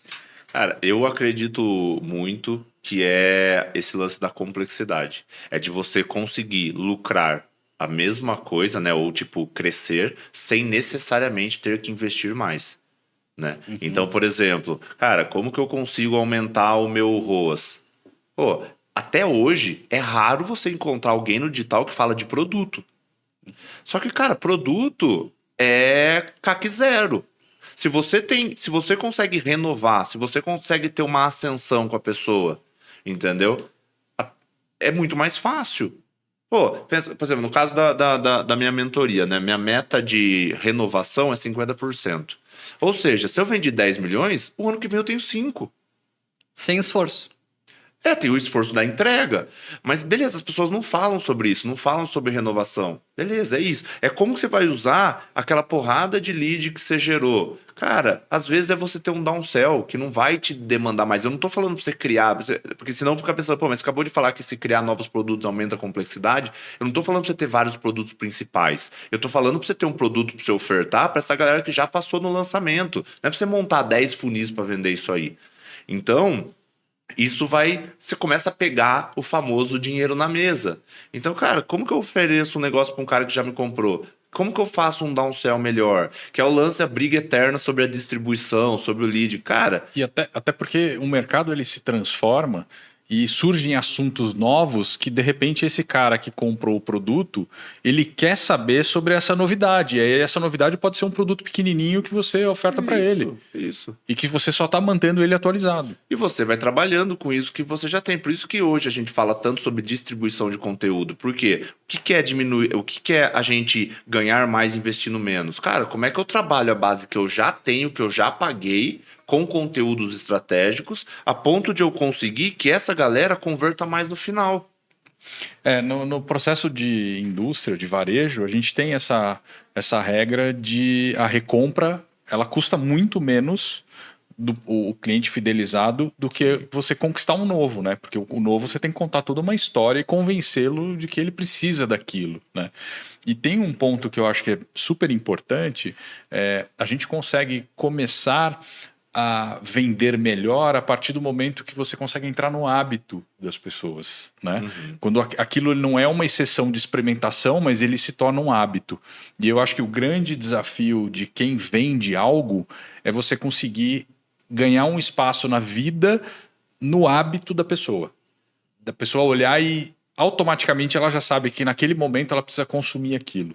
Porque seu custo de aquisição vai cair, né? Porque você já tem pessoas que estão falando sobre você, ou que já tem, você não precisa ficar lembrando Exatamente. dessa pessoa, né? Mas eu acho que é um modelo mental mesmo da pessoa que tem que mudar no sentido de que tu estava dando exemplo de indústria, né? Eu tive empresa que tinha margem de varejo, 5, 6%. Quando você tem essa margem, você não tem por onde errar. Então você começa a ver que cada etapa do processo é importante. Cara, então assim, você não pode contratar uma pessoa e depois mandar ela embora. Porque isso custa e você perde eficiência, perde resultado. No digital, como as margens são maiores, as pessoas negligenciam mais coisas. Então elas não têm esse detalhe do tipo, cara, vamos fazer um onboard melhor porque a gente tem 5% de reembolso? Vamos tentar ter 4% de reembolso? Cara, como que a gente trabalha melhor esse fluxo para vender com as pessoas que tem aqui? Porque daí você vai escutar as ideias do que? Não, agora a moda do digital é time de venda, inside sales. Cara, isso aí é moda de qualquer empresa, tem pelo menos 100 anos. E agora no digital, as pessoas do digital descobriram agora isso aí. Porque é a parte lógica, porque você vai achatando a margem, não dá para você ficar trazendo pessoas, por quê? Porque o custo de aquisição fica mais caro, você tem que trabalhar o que você já gerou. E aí começa a aparecer várias ferramentas para a gente conseguir trabalhar. E você isso. acha que a bolha do digital criou, pelo fato de ter margem alta, margens maiores no começo, criou um mercado muito fácil de se trabalhar e agora ele está ficando mais complexo e eles estão tendo que olhar para isso, assim? Eu acho que assim, a parte boa do marketing digital é que a barreira de entrada é baixa, né? A grande maioria, eu fiz uma pesquisa uma vez e 83% das pessoas que responderam começaram no digital sem dinheiro nenhum. Então traz muito Diferente essas da pessoas. padaria. Diferente da padaria que você já começa gastando alguma coisa, né? Então essas pessoas vieram sem preparo e vieram, o mercado foi evoluindo, né? Acho que está longe de evoluir, mas a tendência é, quem não se organizar, quem não pensar em gestão, quem não pensar em processo, vai definhar e vai voltar a ser CLT, ou vai ser aquela pessoa que vai, tipo, empreender para ter os seus 5, 6 mil reais por mês e beleza. Tá Pra tudo, sobreviver, né? para sobreviver e tá tudo bem. Isso existe no mercado físico, no mundo de verdade ali, desde sempre. Só que daí o que vai acontecer vão ter outras empresas mais organizadas que vão pegar essa fatia. Eu acho que esse é o próximo passo. Qual que é o outro passo? Quando for juntando tudo. Porque se pensar, quando eu era criança, cara, olha o tanto de banco que tinha. Hoje, né, vamos tirar sem os digitais. Hoje tem 4. Quantas universidades tinham? Hoje são 3. Né? 3, 4 que é dono de tudo. Quantas telefonias tinha? Tinha um monte. Agora tem 3 telefonias. Então, eu acho que o mercado já vem acontecendo isso e a gente já começa a ver algumas empresas grandes do digital sendo compradas. Então, isso vai correr paralelamente. Quem é pequeno, ou quem não está organizado, né? Quem é pequeno, né? Quem não está organizado, vai apanhar de todo mundo. Quem está organizado ainda vai surfar uma boa fatia, por quê? Porque é questão de matemática. Tem muito mais especialista bom do que agência, porque a agência vai virar muito commodity. Então, esses especialistas vão poder... Porque é óbvio que um especialista com uma boa agência, com um bom coprodutor, vai crescer muito mais. Essas pessoas vão poder escolher a dedo, porque essas pequenas não vão conseguir dar aquela atração, né, que a gente vê bastante no digital, do tipo, cara, a pessoa não sabia fazer nada, pegou um especialista excelente, boom, 1 milhão. Isso não vai existir mais. E aí eles vão poder escolher a dedo. Então, quem tiver organizado para aproveitar essa oportunidade, não fazer loucura, mas, cara, tô organizado, se eu pegar mais uma pessoa, eu dou tração para ela, é quem vai crescer. Não tem, cara. Todo o mercado aconteceu isso, né? É normal. Não vai ser o alecrim dourado do digital, que não, aqui não acontece isso. Mas eu já vejo Pode até que... existir essa pessoa, né? Mas, assim, deve existir aquela única paleteria italiana, mexicana, que sobreviveu, né? De todos aquele monte que abriu uma época, Só tem uma. Deve ter aquela, Quando eu olho, assim, eu já diria que a barreira de entrada, olhando com 3 anos atrás, já mudou muito, cara. Tipo, meu, ROAS 3, né? Então, investi ali R$1.000, voltou R$3.000. Hoje é o normal. Antigamente era tipo, investi 1.000, voltou 10 mil. Investi 1.000, voltou 100 mil. Então, eu vi muito essa história aí. Tipo, meu, o cara é um coprodutor, pegou um bom expert, fez 2 bons lançamentos, ganhou muito dinheiro, o expert foi embora e o cara morreu. Tipo, acabou com a produção, voltou para o mercado e tal, é muito comum. Eu acho que com esse aumento do custo de aquisição de cliente, a gente aumenta também a maturidade e a gente tem que pensar nessas estratégias de LTV, que às vezes é uma compra, né? Que é o jogo de empresa grande. Tipo, aqui a gente está gravando no Grupo Primo, né? A estratégia deles hoje é bem focada em compra de outras empresas. Então, eles vêm lá, pô, tem um cara de finanças crescendo e tal, eles vão lá e, vou comprar esse cara. Aí, o que eu ganho? Eu ganho um ativo de mídia dele, que vai reduzir meu CAC, e eu vou aumentar o LTV porque eu tenho um escopo de produtos que ele não tinha acesso até então. E eu acho que a gente perde muito tempo pensando em reduzir o custo de aquisição de cliente, que não tem nada de errado, mas a gente esquece que às vezes a melhor coisa a se fazer é ter um novo produto. É ter um downsell, que tu falou, um produto de high ticket, às vezes um mastermind, que apesar de não ser um negócio que dá muito lucro por causa dos custos, né? É um negócio de relacionamento. E acho que a gente foca tanto em aquisição que a gente fica meio cego nesse ponto de produto e tal. Se eu fosse até resumir assim, tipo, tá, beleza, tá falando que precisa trabalhar mais a galera, que você precisa aumentar o seu lucro por lançamento, né? Que é o lance, cara, como é que eu aumento o meu resultado sem necessariamente ter que investir mais? Porque o problema é esse, como o CAC tá aumentando, pô, eu consigo aumentar meu faturamento, mas vou investir 900 mil para ganhar 1 milhão, a conta não fecha. A gente definiu, né, que faz parte do nosso método, 6 alavancas, né, que fazem, que elas ajudam a você resolver isso aí. Então, a primeira é o que a gente falou que seria produto, alavanca de produto. Então, cara, quais ações que eu faço para aumentar meu LTV que teria um CAC zero. Então, cara, como eu penso em ascensão, em renovação, do cara continuar comprando. Cara, eu olho o NPS, eu tenho uma pesquisa de satisfação, a maior parte das pessoas não sabe nem a diferença do NPS para pesquisa de satisfação. O cara não sabe nem a taxa de conclusão, né? Então, e às vezes a taxa de conclusão, cara, depende de como você vê o seu curso, você encara ele como um curso técnico, cara, o cara quer abrir a página e resolver o problema dele, tá tudo bem, né? Então tem essa primeira que é a alavanca de produto. Depois tem a de audiência, que é, cara, como que eu consigo elevar a consciência das pessoas que já me seguem, que já consomem o meu conteúdo, para eu aumentar minha conversão lá na frente? Porque daí o meu custo por lead fica irrelevante. Se eu pago 10 ou se eu pago 15, se eu aumentar a conversão lá na frente porque eu fiz a escala de consciência dessa pessoa, cara, resolve o meu problema. Então, quando as pessoas chegam... Hoje eu tenho uma pessoa que fica no meu perfil, todo dia vendo as pessoas que chegam para ver se é qualificado ou não. Você consegue clicar e ver a pessoa. Então, isso o quê? É ter audiência qualificada chegando todo dia, não aquele bando de gente chegando, né? Então, beleza. Produto, audiência, alavanca de estratégia, que é, cara, como é que eu faço um downsell que vai funcionar melhor? Como é que eu coloco um order bump? Cara, não dá para oferecer um upsell que não vai dar trabalho a mais? Será que eu não consigo empilhar funil? Será que eu não consigo vender no meu Instagram via social selling? Ou às vezes colocar um perpétuo? Enfim, aí tem a alavanca de tempo mesmo, que é o como eu libero o meu tempo para fazer relacionamento com um especialista. Porque você concorda comigo que os lançamentos grandes, eles trazem a tecnologia antes dela acontecer? Vai tudo acontecer com quem tem dinheiro primeiro. Se você não tiver tempo, ou especialista ou estrategista, para acompanhar isso, você acaba perdendo. Aí depois vem as duas últimas alavancas, que é a de equipe e a de processo. É você ter aquela equipe enxuta que é lucrativa, ou seja, a equipe que está pensando em como vai melhorar o seu negócio, e um processo para garantir que as coisas são entregues no prazo. Porque hoje, principalmente no digital, a qualidade do seu processo, a capacidade sua de entregar coisas no prazo, está diretamente ligada com a qualidade que você entrega lá na frente. Não é igual a indústria que, se você atrasar um pouco, você continua saindo a mesma água. Independente se você entregou um dia antes ou um dia depois. No digital, se você atrasa um dia ou não, ele compromete completamente CPL, resultado, compromete tudo.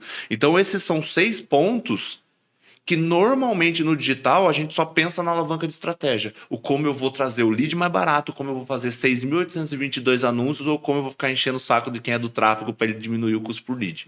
Story of my life, né? Do tipo, cara, não sei. Bota, clica em outro botão, bota em outro lugar, não importa, o criativo tá aí, cara. A gente falou com o Felipe sobre isso, né? Da importância de olhar o todo e não ficar muito tempo preso em uma única alavanca. Porque eu falei com o Felipe, falei, cara, a gente estava a 8 reuniões olhando dados de tráfego. Cara, a gente já identificou um padrão, a gente sabe que daqui para frente vai aumentar o volume de palavra-chave, vai reduzir o volume de palavra-chave e tal.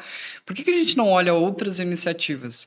E quando tu tá no operacional, né, que eu acho que, 80% do mercado tá nisso, qual que é o tempo que tu dedica para isso? E eu acho que até uma coisa que vocês defendem muito na Infinity é isso, né? De que, tipo, se o cara não tá pensando em como crescer o negócio dele, quem que tá? Esse é o grande problema. Porque, assim, todas essas alavancas, elas são alavancas de gestão. Então, tipo, é gestão da audiência, gestão da estratégia, é gestão do tempo. É que gestão do tempo tá todo mundo acostumado a falar. Mas tudo tem número, tudo tem indicador. E nesse caso da gestão do tempo do dono, é exatamente isso, cara. Se você não tiver 50, 60, 70% do seu tempo livre, o que acontece? O óbvio, você prejudica todas as outras alavancas. A gente tem uma avaliação, né, que a gente chama de avaliação 360, que a gente faz a avaliação dessas três. Normalmente não, em 100% dos casos, que essa alavanca do tempo do dono tá com a nota muito ruim, as outras também não estão boas. Porque se você não tiver tempo, como é que você desenvolve sua equipe? Que é o que a gente tava falando no começo. Se você não tiver tempo, como é que você pensa em estratégia nova? Não tem como, entendeu? E aí vai sempre ter esse problema. Você tem que ser obsessivo em diminuir a complexidade, porque com um negócio menos complexo, você consegue ter mais tempo para fazer o que importa. O estrategista tem que ter tempo para estrategiar. O especialista tem que ter tempo para gerar valor para a audiência. Porque, cara, tudo, no mundo físico, tudo gira em torno de produto. No digital, não. No digital, você vai lá, faz uma ação, vende, se vai entregar, não vai entregar. Cara, eu vou pensar isso no próximo lançamento. Porque você vende para 1.000 pessoas, aí das 1.000 pessoas, 900 estão insatisfeitas, 90 não opinaram e 10 te dão um depoimento foda. Você usa esses 10 depoimentos pro resto da sua vida. E vai ajudar a vender. E vai ajudar a vender pra Caralho. Vai ajudar a vender. Então, assim, cara, cada vez mais eu vejo como caminho do mercado. E agora o produto foco em físico produto. não. Produto físico, se ele fica ali na prateleira, É. empoeirado, você tá Cara, se fora sua- da Se sua prateleira. pizzaria for ruim, Sim. se sua Já pizza é. for ruim, cara, você não vende, não tem milagre. A não ser que você dê a sorte de, cara, num raio de 700 quilômetros, Se é a eu tenho única a minha pizza. pizzaria. Não. Se o cara tá tipo, na zona de Congonhas ali, que tem o tempo todo o fluxo de novas pessoas, que a gente sabe que não é verdade, né? As pessoas da internet, elas vão pulando de galho em galho. Agora eu gosto do Marcelo, depois eu gosto do Will, daqui a pouco eu tô em outro. Isso, é. E aí o cara pode ser que ele não coma Que nem pizza shampoo, e né? coma outra coisa. Que nem shampoo. Que nem shampoo. É, mulher adora trocar de shampoo. É, Cada vez que ela vai no mercado, ela compra um shampoo diferente. É um comportamento de Caramba. consumo feminino. Elas estão sempre testando um shampoo diferente. É.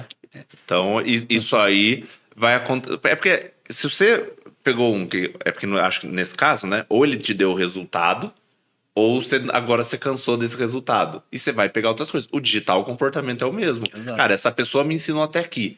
Eu acho que ela vai falar mais. Porque, querendo ou não, a comunicação no digital é uma comunicação repetitiva. Porque você tem a todo tempo pessoas chegando.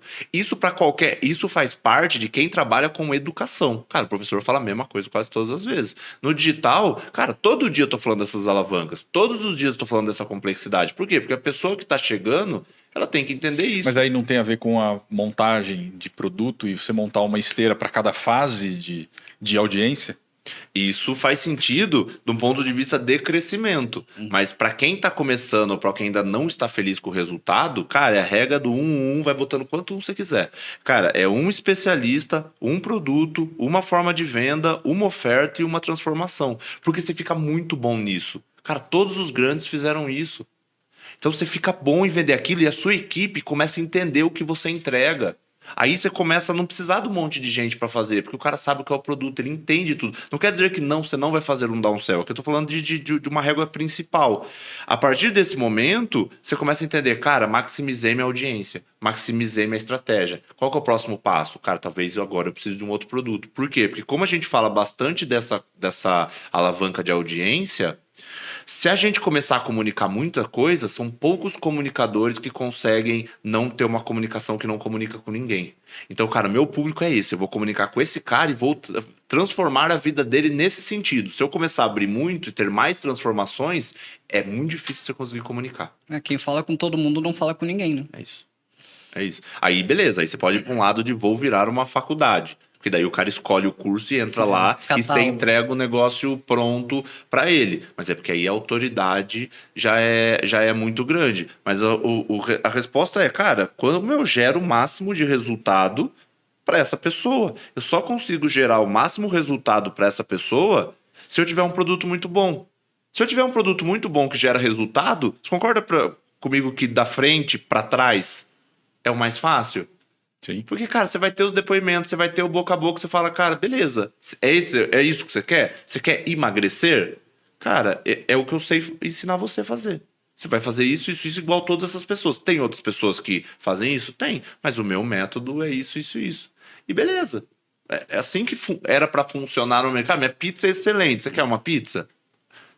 Você só precisa chegar até essa pessoa, entendeu? Não tem que fazer toda aquela mirabolância. É que hoje a gente tem que fazer, porque meio que ninguém confia em ninguém, os produtos efetivamente não geram uma transformação. E aí começa a ter uma mudança de mercado muito mais para mentorias e produtos high ticket, porque começa a mudar essa percepção do tipo, cara, tem um monte de curso, eu não consigo fazer, ele não gera resultado para nada. Mas eu acho que se eu pagar um pouco mais caro e esse cara tá do meu lado, eu vou conseguir. Então, antes as pessoas estavam pagando só pelo método e pelo conteúdo. Hoje as pessoas estão pagando pela proximidade, pelo acompanhamento. Me dá a mão que a gente vai fazer junto. E, cara, e dá resultado. Sim. Né? Muito mais do que um curso gravado, Cara, na maioria das vezes. Muito mais. Eu fiz um desafio com todos os meus mentorados agora no começo do ano para todo mundo lançar junto. Né? Não lembro quantos participaram, mas o pessoal levantou que 40% das pessoas que participaram tiveram o melhor lançamento da vida. Por quê? Porque não é só por causa do, nossa, você tem a melhor metodologia. Não é isso, é acompanhamento. E o principal depoimento deles é, cara, eu vi que eu não estava sozinho.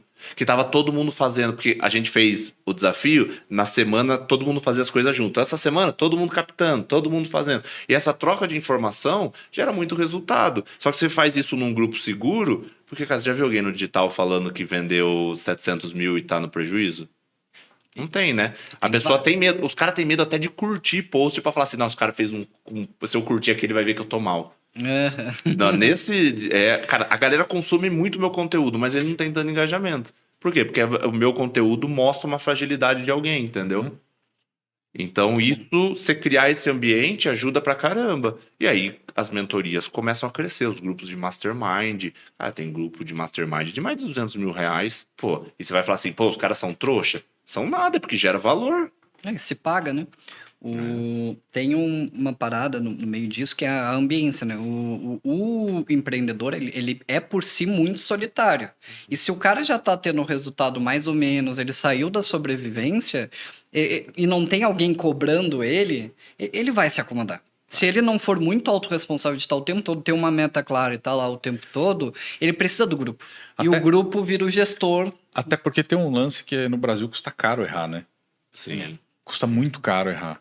E aí, se você tá na sobrevivência, você fala assim, putz, será que eu devo ousar e dar o próximo passo?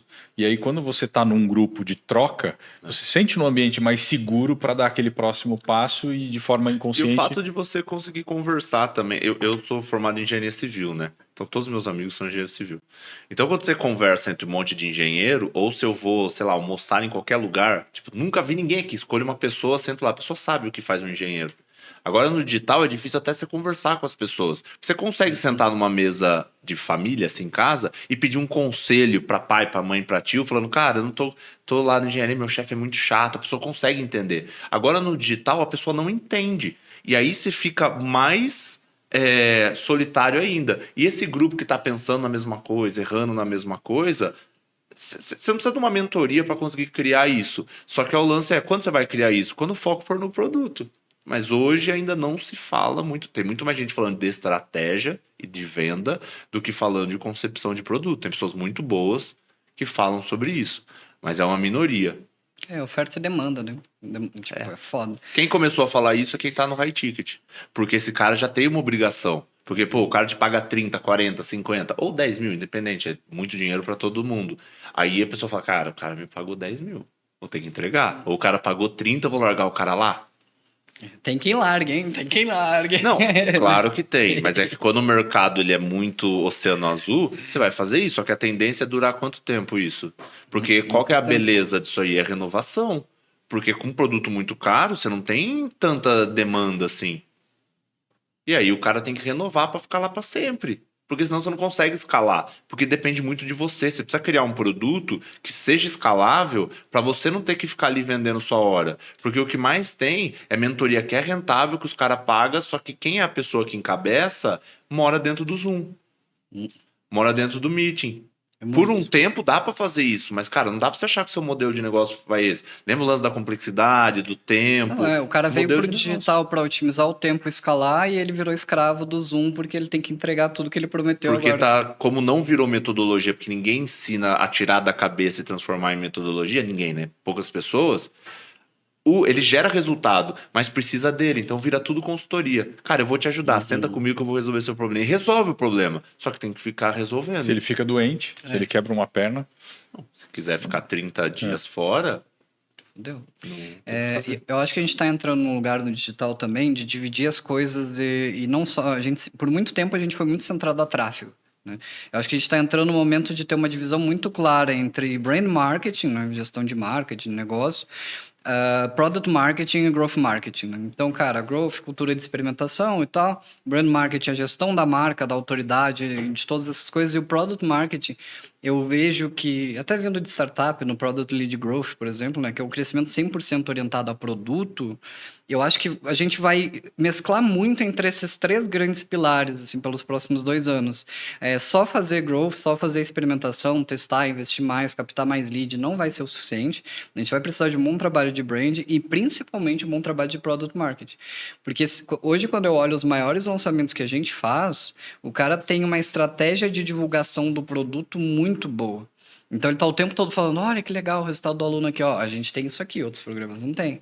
Isso. Ele pega muito esses 3 pilares, de tipo, olha, existe um grupo, existe uma marca, existe uma coisa, existe um produto que vai te acolher e vai te encorajar, e existe uma aquisição bem redonda nesse motor de geração de lead e tal, né? Que até então a gente olhava só crescimento.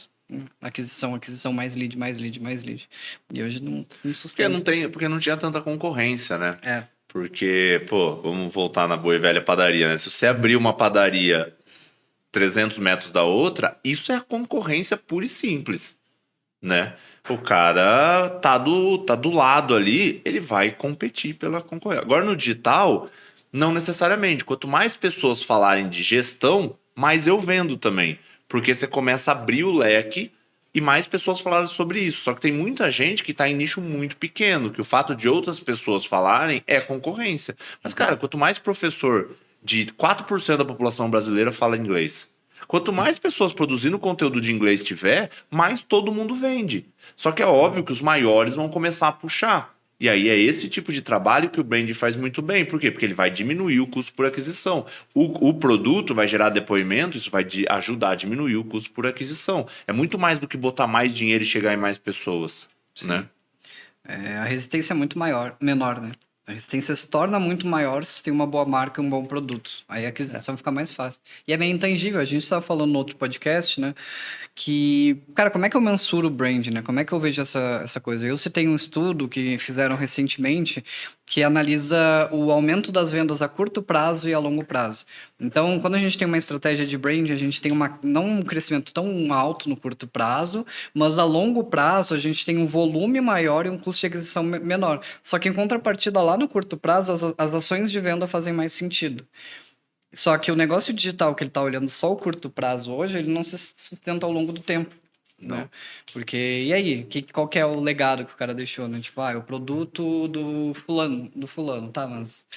por isso que é esse lance essa parada da escala, do ponto de escala máximo que a gente fala, vai depender do seu momento. Porque, cara, se o cara acabou de começar, a escala máxima do cara não é pensar em branding. É pagar a conta. É pensar em como vender. E em algum momento a escala máxima vai ser uma equipe que entregue o negócio para ele. Em outro momento vai ser um processo redondo. Então, para cada coisa vai ser diferente. Só que assim, qual que é o problema disso? É que você tem que pensar. Você tem que pensar o seu negócio como um negócio. Você precisa entender o seu modelo de negócio. Porque senão, quando a coisa é desestruturada, você vai pulando em várias coisas. Aí agora eu tô fazendo brand, agora eu tô fazendo isso. E aí você começa a fazer ações para pagar a conta. E quem trabalha para pagar a conta vai pagar a conta para sempre. Sim. É essa. Porque aí o cara começou, 50-50 dividindo, ou o especialista montou a empresa dele. Aí de repente, cara, mas eu fiquei bom em tráfego. Deixa eu prestar um serviço de tráfego aqui pra eu conseguir pagar a conta. Cara, nossa, esse Tentador. especialista é grande. Deixa eu pegar 10% aqui, porque 50% eu nunca votei, vou pagar. O que acontece? Você não pensou no seu negócio como um negócio. E aí é a mesma coisa que você ter uma pizzaria, só que, cara, o foco não é a pizza. Começar a vender sushi, tipo. Você começa a vender um monte de coisa e fala assim, cara, beleza. A não ser que o modelo de negócio seja um modelo que você faz tudo, o que eu acredito que não funcione muito, você não teriam mais case de sucesso nesse sentido. É isso que a gente faz. É o problema de não pensar o negócio como negócio. É o problema da gente montar uma empresa no digital e se auto-intitular estrategista ou especialista e não empresário. Não importa se você é estrategista, se você é especialista, o que você for. Acima de tudo, você é um empresário. E o empresário ou a empresária tem que estar comprometido com a linha no final. Você tem que pensar no seu negócio como negócio, porque o ecossistema digital está elevando. E com isso, se você não se profissionalizar, é super clichê falar isso, né? Mas é a verdade. É a verdade. Uma coisa que tu falou das distrações que eu acho muito legal e até acho que pode ajudar muita gente é entender a jornada do dono. Porque aí vou trazer até o exemplo do meu negócio, tá? A gente presta serviço de tráfego e tal. Né? Por muito tempo, o meu trabalho foi, cara, eu preciso de uma equipe que entregue. Aí o momento que a gente está vivendo preciso de lideranças que garantam que a equipe entregue. Só que eu vejo que pode ser um pouco enviesado essa informação, mas eu vejo que o dono chega num ponto que ele não sabe qual é o próximo passo dele. Tipo assim, saí da operação, e agora? Tipo, montei a equipe, e agora? Como que tu imagina essa jornada do dono, assim? Tipo, não sei se... Não é linear, né? Porque depende do modelo de negócio. Mas, tipo, beleza, passo zero, montei a equipe, beleza. Agora minha equipe tá rodando, eu tenho os líderes para cuidar da equipe. E agora eu tô obsoleto no meu negócio, e aí? É que assim, a gente sempre vai chegando em platôs, né? Então, a gente tem algumas fases, né?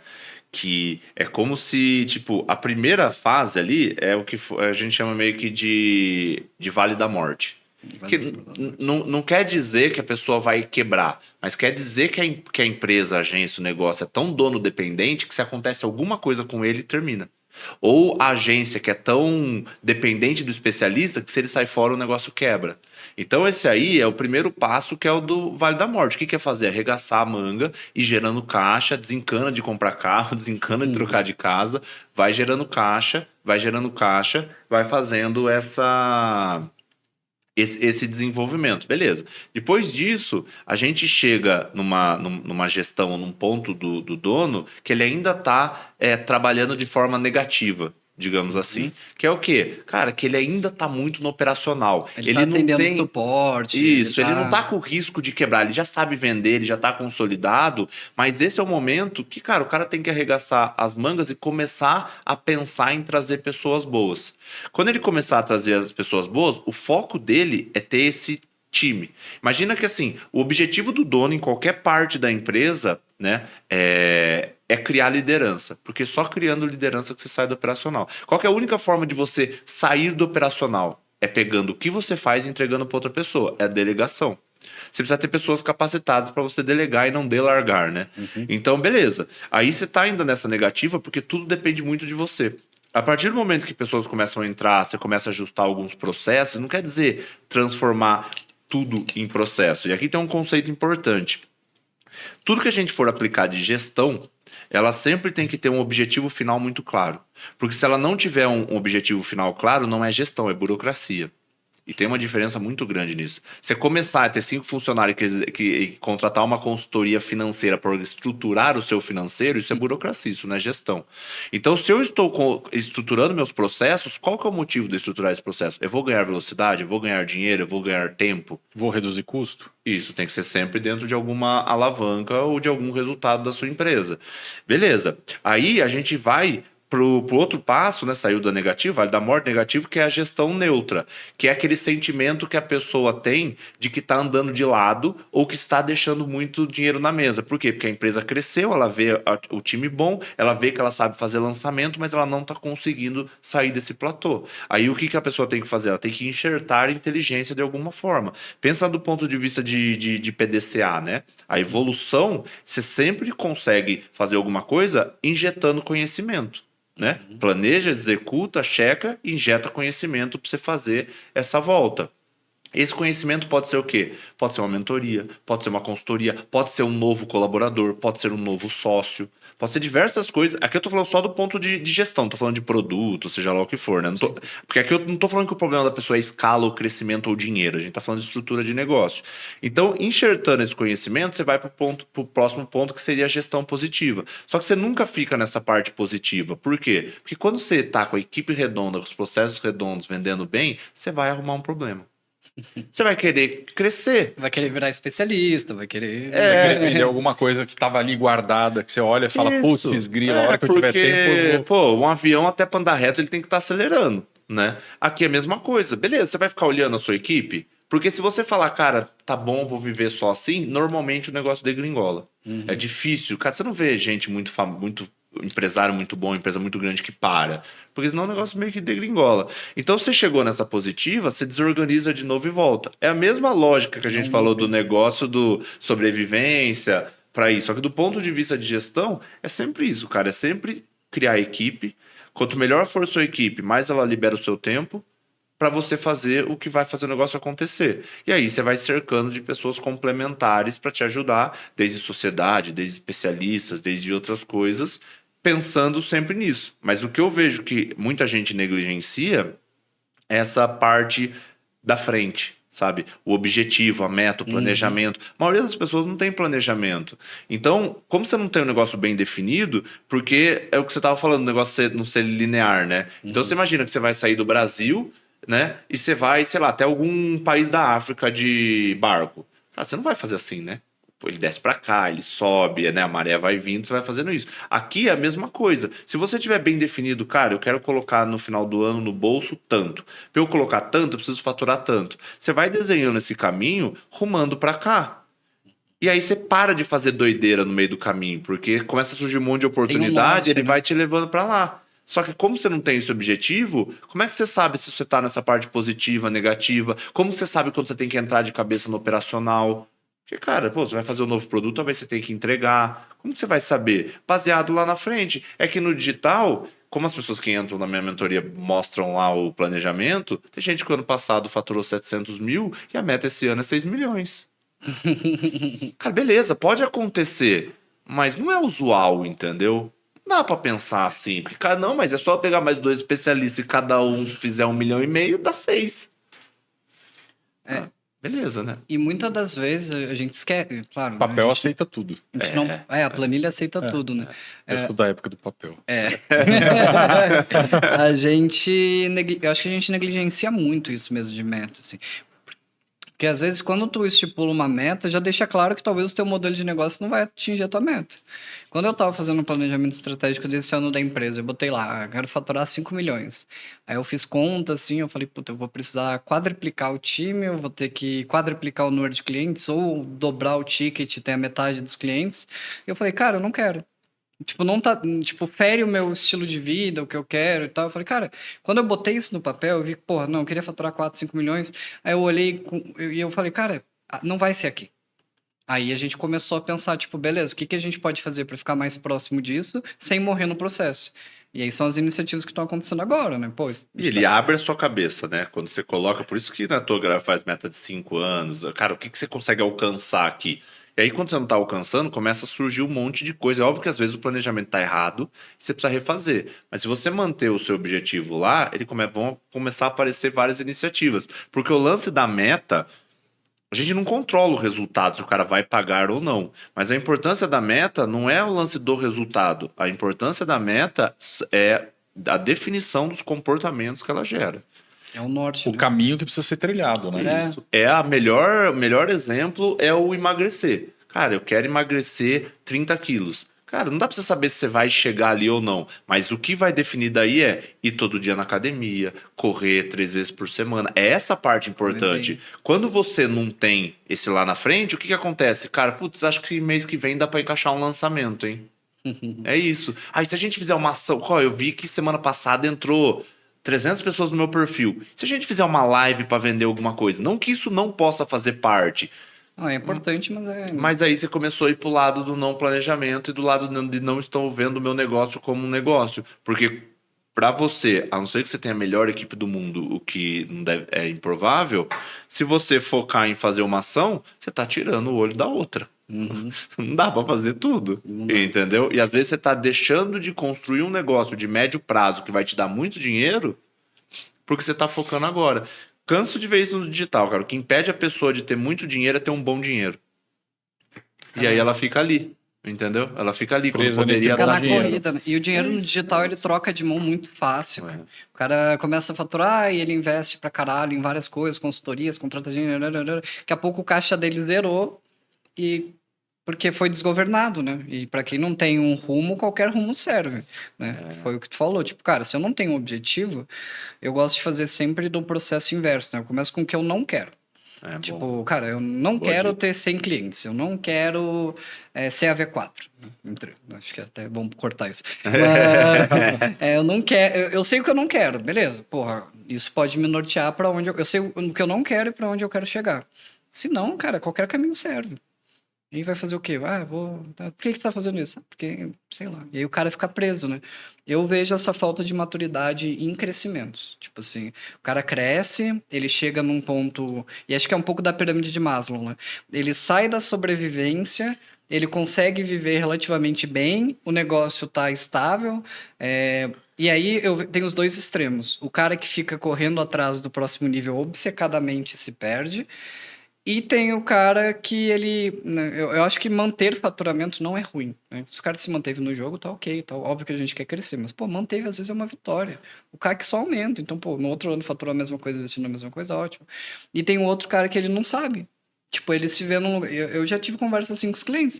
O cara parou e falou, cara, o meu negócio tá nesse lugar, faturamos tanto, eu não quero crescer, eu não quero decrescer também. Eu fiquei tipo...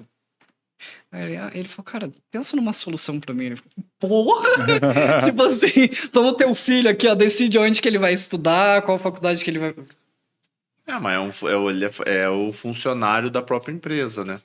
É isso aí. No branding, a gente tem uma premissa que eu acho que é super importante, que é saber o que não fazer. É muito mais importante do que saber o que fazer. Porque, teoricamente, você pode tudo, né? E ainda mais quando você tem um negócio que as decisões são feitas pelo dono, teoricamente, ele pode fazer o que ele quiser. Aí você não tem custo, né, pra montar a maior parte das coisas, você pode fazer uma doideira com a mãe semana que vem. Você pode fazer o que você quiser. E o processo de você definir o que você não faz, o que não fazer é mais importante do que fazer. Isso com certeza. Porque entra o lance de princípio, de valores, dessas coisas, né? Porque é o mínimo que você aceita, né? No final das contas, é isso. Mas é que, como muitas vezes na verdade, é uma venda que a gente faz para as pessoas do tipo que o digital é dinheiro, é luxo, é lucro, essas coisas. E aí o que acontece... É nômade. É liberdade. É que a pessoa vai... que a pessoa tem sempre que ter mais dinheiro, crescer... E aí fica essa busca desenfreada. Por que não tem planejamento? Por que não tem nada? Porque a pessoa está sempre em busca do próximo dígito. E, cara, como no físico, sei lá, cada 10 empresas que abrem, 7 fecham, o cara já entra com a cabeça de sobrevivência. Ele já entra do, cara, eu preciso organizar o que eu tenho agora, não quer dizer que eu vou ter semana que vem. Tem minha padaria aqui, nada 3 quarteirão do lado, tem um terreno que ninguém tá usando. Se alguém montar ali, eu preciso já estar na frente aqui. A pessoa tá todo momento... né, pensando nisso, principalmente pós-pandemia. Meu pai tem uma academia. Em alerta, né? Cara, a pessoa tá sempre em alerta. E ainda a academia do meu pai é uma academia bem antiga, só que ela é grande perto de academia de bairro, né? Dessas gigantes. Então, cada academiazinha que abre no bairro, ele perde 3, 4 clientes. Então a pessoa tá sempre com essa cabeça de como eu melhoro aqui, mas, cara, você vai melhorar por quê? Se você tá batendo suas metas. Processo contínuo. Porque a pessoa já conhece como é a parte ruim. No caso do digital, muita gente não conhece. ou já vem de um negócio muito ruim e só não cresceu. E aí a pessoa vai perdendo essa equivalência. Então a pessoa está sempre buscando o próximo porque ela correr atrás de outras coisas não tira o que ela tinha lá atrás. Entendeu? Então, cara, já tô vendendo isso. Só que daí começa a acontecer o quê? Tudo começa a perder performance. E aí chega no final, o cara tinha um especialista, ou se lançava, faturava 10 moedas, agora ele fatura 12, então tá faturando mais, só que tem 5 especialistas, 10 pessoas na equipe e tá todo mundo infeliz. Puta complexidade. Ele tá com burnout, os funcionários não tão felizes e os especialistas falam, cara, pô, como é que era antes? E só que fatura a mesma coisa, só que tá postando lá 7 dígitos no lançamento. Então, o segredo é a simplicidade. Diminuir a complexidade a todo momento e ir pensando que em cada momento seu, você vai ter um ponto de escala máximo diferente. Isso é super importante. Não olhe agora o seu negócio e fala, cara, então agora é 7 dígitos. Não, pro negócio que você tem, o que você consegue chegar? Quanto menos complexo, mais você vai crescer de forma saudável. Você não precisa crescer 1000% em um ano. Você não precisa vencer o jogo agora. Você precisa durar ele. É um jogo muito mais de sobrevivência do que vencer agora. Cara, a empresa vai ficar grande ou vai ficar legal quando tiver 3 anos, 4 anos, 5 anos. Pô, mas tem a pessoa que faturou milhões em um ano. Tá bom. É exceção. Tá tudo bem, é exceção, é outra história. Porque senão você fica se comparando. Mas, cara, o cara fez 1 milhão, é muito pior que eu. Cara, se sempre o melhor ganhasse, né? Tipo, pô, se sempre o melhor, o mais bonito, não ia ter McDonald's, entendeu? Porque sempre vai ter o lanche melhor, sempre vai ter o lanche mais rápido. Só que, cara, não é só disso que é feito o negócio, entendeu?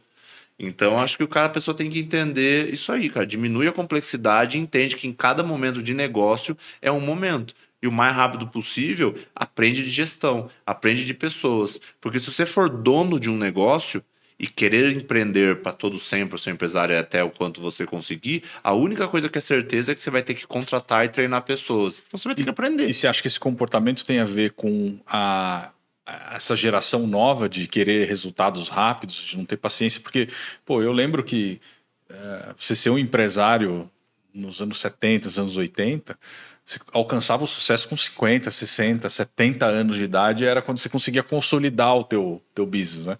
Hoje em dia, você quer, na noite pro dia, acertar a mão, ficar rico e... Eu acho que é o hiperestímulo, né?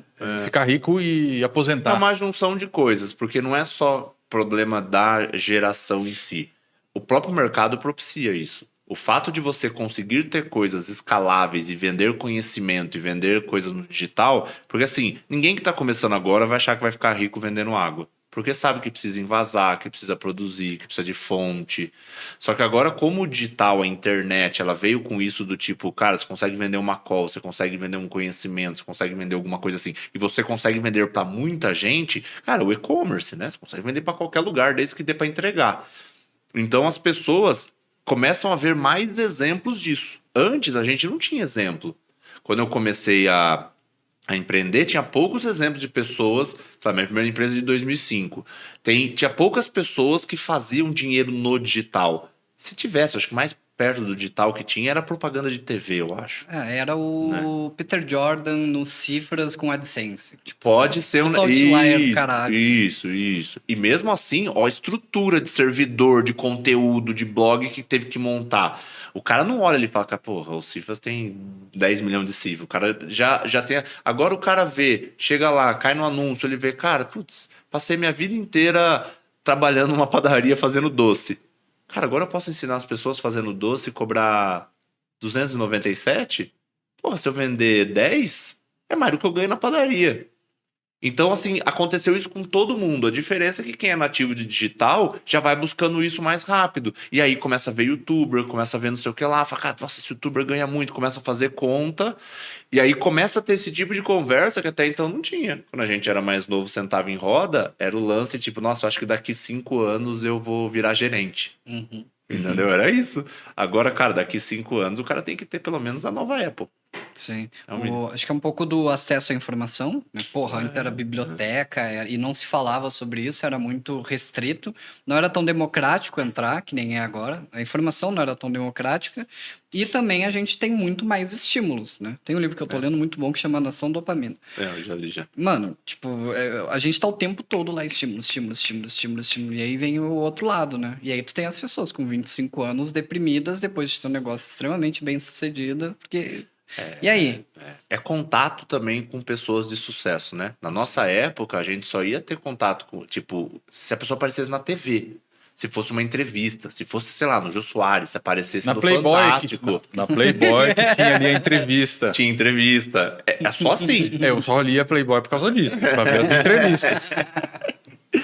Era o único jeito de você saber quem era famoso. Então você ia conhecer só quem era muito grande, você ia conhecer Bill Gates, Steve Jobs, né? Através de entrevista. Através disso, pô, o Warren Buffett, se você não fosse do meio, você nem sabia que ele existia. Porque é um cara 100% bastidor. Ele não tava lançando nada. Agora todo mundo conhece.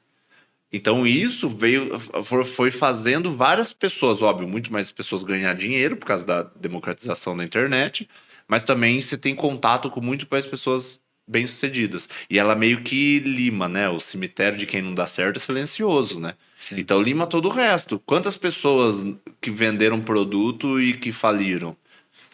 É esse que é o lance, elas não aparecem. No digital tá só a pessoa do shape bonito, viajando para um monte de lugar e pagando parcela. Esse ano eu olhei minha carteira de clientes lá da agência, eu falei, cara, esses 4 aqui vão quebrar. Tipo, deu outro, assim, 3, 4 meses, o modelo de negócio do cara ficou insustentável e ele ou rompeu parceria ou mudou tudo e tal. E o cara some. Tipo, some. Ninguém sabe e eu acho até uma cultura meio tóxica. Tipo, ninguém fala quando dá errado, entendeu? Não, e tem gente que... Eu conheço bastante gente que fatura bastante. Tava até conversando com um amigo, falando de pessoas em comum, que faturam bastante, que tem um negócio rentável, mas que tá quebrado e não sabe. Sabe? Tipo, porque... formas de parcelamento, o tanto que entrega, a pessoa não montando time, sabe, ainda aquele processo, principalmente quem começa com ticket alto, que consegue fazer tudo. Cara, vou fazer sessão estratégica, vou fazer call, vou vender, vou entregar. O cara fatura, mas assim, cara, qualquer problema que der, não tem pra onde correr, porque é só você com você mesmo, né? E aí a pessoa às vezes não paga imposto certo, não faz isso, aí faz financeiro, faz as coisas e chega uma hora que a conta não fecha, né? Sim. O cara morre no Vale da Sombra da Morte, né? Com É certeza. exatamente o que a gente estava falando. Marcelo, tem uma coisa também que aí é uma pauta um pouco mais avançada. Tu acha que vai chegar no... Acho que toda empresa deve chegar nesse momento de, tipo, talvez a melhor opção seja tirar o dono da operação. Tu vê isso no digital acontecendo ou é muito longo prazo e a gente não tem maturidade para isso ainda? Até porque a gente não tem executivo, né? Para segurar... Ah, cara, mas eu acho que não. Assim, óbvio que tem os diversos formatos, né? Mas eu acho que você consegue ter uma equipe que te tire do operacional, desde que tenha algum sócio que esteja cuidando de algumas coisas. Porque, cara, sempre vai ter quem vai olhar da porta para dentro, da porta para fora. Porque o problema de não ter hierarquia e de não ter cargos é que, assim... Fazer lançamento, vender infoproduto, não existe nada no mundo que é mais fácil do que fazer isso. Desculpa, gente, quem não tá tendo resultado e que vai ficar triste com isso, mas não existe nada mais fácil. Se não, volta aqui no podcast e escuta a parte da padaria. Então, cara, qualquer coisa. Porque se você for fazer bolo na sua casa, você vai ter que ter estoque. Já é uma complexidade, né? Então, Calcular CMV. mas acho que mesmo as empresas ainda não calculam. Não calcula. Mas, cara, você tem. É um negócio relativamente fácil de fazer. O que eu quero dizer com isso? Se você treinar uma pessoa, essa pessoa aprender a fazer. Se essa pessoa não for seu sócio ou sua sócia, ou ela vai montar outro negócio, ou ela vai sair com a sua equipe inteira ou com a inteligência inteira da sua empresa. Infelizmente é isso. Você não consegue dar vazão porque a pessoa olha, cara, acima de mim é só se eu virar sócio, porque não tem hierarquia. Então, para você sair do operacional, você precisa delegar quase todas as tarefas importantes. Para você delegar a tarefa importante, tem que ser o CEO da empresa ou tem que ser alguém que olha essa equipe. Se você delegar para uma pessoa que não é sócia, o que vai acontecer? Ela pode sair e você vai desfazer. Então, assim, você vai ter o exemplo do Vinhas, que tem o Lucas Puerto. Você vai ter o exemplo do Ícaro, que tem o Jonas. O Ladeirinha, que tem o Rui. Então essas pessoas fizeram isso. Elas foram crescendo a um ponto de, cara, eu não consigo ficar na operação, mas eu tenho um sócio que garante. O sócio também não está no operacional, mas ele garante que a operação está rodando. É aquela relação do sócio-gestor e o sócio-estrategista, né? Que eu acho uma divisão muito legal, assim. Isso. Só que não quer dizer que o sócio que é o estrategista tá só pensando na estratégia e o sócio que é gestor tá ali no dia a dia. Cara, todos os sócios fazem a parte estratégica da empresa. A diferença é que o que a gente chama de estrategista é o head de marketing. E o que a gente chama de sócio-gestor é o head de operações, que vai cuidar de financeiro, de RH, dessas coisas. Só que todos os sócios têm que sair dessa parte tática, operacional, para poder olhar para a estratégia do negócio. Só que isso, a pessoa não precisa ter uma hierarquia gigante para fazer isso. Cara, se você tiver, como você precisa de pouca coisa para entregar, se tiver um copy sênior, um tráfego sênior, né? Que você pode ser via terceirização, seja lá o que for melhor para o modelo de negócio. Se você tiver um designer sênior, videomaker sênior, cara, você ainda está olhando essas pessoas, mas você tem tempo na estratégia. É só garantir que não saia dos trilhos, né? Porque é repetição. O lançamento é sempre a mesma coisa. O que muda? O que muda é a parte estratégica, que é o seu papel de otimizar. Então não é tão difícil. Assim, sair do operacional, aí é outro esquema. Tipo, não faço mais nada operacional. Aí beleza. Mas você tá muito pouco no operacional, cara, é uma equipe com processo redondo. Quanto menor a equipe, menor a complexidade, mais fácil você fazer processo e resolver o seu problema. E até pegando essa pauta, tem uma coisa que eu acho muito interessante, né? A Orbica tá aqui na Trinity, tal, a gente toca o tráfego, eles terceirizam com a gente. E em 2023 a gente fez, sei lá, 15, 12, 13 lançamentos da Orbica. E eu acho que eu falei com o Marcelo 2 vezes o ano inteiro. Tipo, como é que tá esse processo? Alguma coisa da porta para dentro tu ainda assume ou tu tá completamente fora, focado na Infinity, focado nos mentorados, focado na Imagination e no próximo passo da empresa? Cara, hoje eu tinha feito um planejamento, né, de em 12 meses conseguir estar 100% fora do operacional da Orbica. Levou uns 18, assim. Hoje eu tô, sei lá, 98%. Assim, operacional não tenho mais nada, mas tô uns 95% porque a parte financeira ainda sou eu que aprovo. Mas aí já tá uma outra pessoa fazendo isso, a gente está trazendo um novo sócio para ajudar, né? Então vai ficar o Will, né? E essa pessoa ainda que eu não estou divulgando na Orbica, e eu e o Fred mais do lado da Infinity, essa pessoa vai trazer essa parte financeira que vai fazer esse papel do sócio gestor. Então a gente organizou a casa e fez isso. Hoje o meu foco está 100% em ser especialista, né? Na Infinity e essa parte de produto, assim. Eu tô gastando muito, tanto que eu não tô mais tanto em rede social. Não que eu não esteja postando, mas muitas das coisas, assim, cara, escreve o carrossel, né? A copy escreve o reviso. Vou lá um dia e gravo os anúncios. Mas eu não tô ali no dia a dia, nos stories, nessas coisas, porque eu tô muito focado em gerar valor para dentro, assim, sabe? Eu quero conseguir. Vejo que a gente tem a oportunidade de criar a mentoria definitiva, assim. Óbvio, né? Que nada é definitivo, mas porque a gente consegue trabalhar a parte de estratégia e a parte de gestão. Então, eu tenho muito cliente que faz, né, mentorias de estratégia em outro lugar e acaba vindo para cá, porque em algum momento precisa falar sobre isso, né? Então, eu estou tentando montar esse ecossistema para as pessoas falarem de negócio efetivamente e que para a pessoa prosperar, ela possa escolher um lugar só que vai trabalhar tudo. Então, estou montando esse ecossistema, estou ajustando as coisas para que isso efetivamente funcione sem eu precisar vender minha alma no Zoom, entendeu? Sim. Muito bom, que eu muito gosto. bom. Ó, bateu quase 2 horas. Muito papo. Bastante coisa, Aprendi bastante coisa conteúdo. pra caramba aqui, Dá viu? pra espancar quem tá assistindo esse negócio. Tem bastante Acho coisa. que a gente tem aqui, acho que melhor que muito curso, muita mentoria. A gente passou muita choque coisa. de realidade. Então, pra mim, eu tô satisfeito, tô saciado, assim, pra chegar no... Eu brinco que os podcasts, essas coisas, tipo, tem alguns que são desmotivacionais, né? Tipo, o cara assiste e fala, cara, não é possível, cara, por que o cara não fala que é fácil? Porque, cara, não é fácil.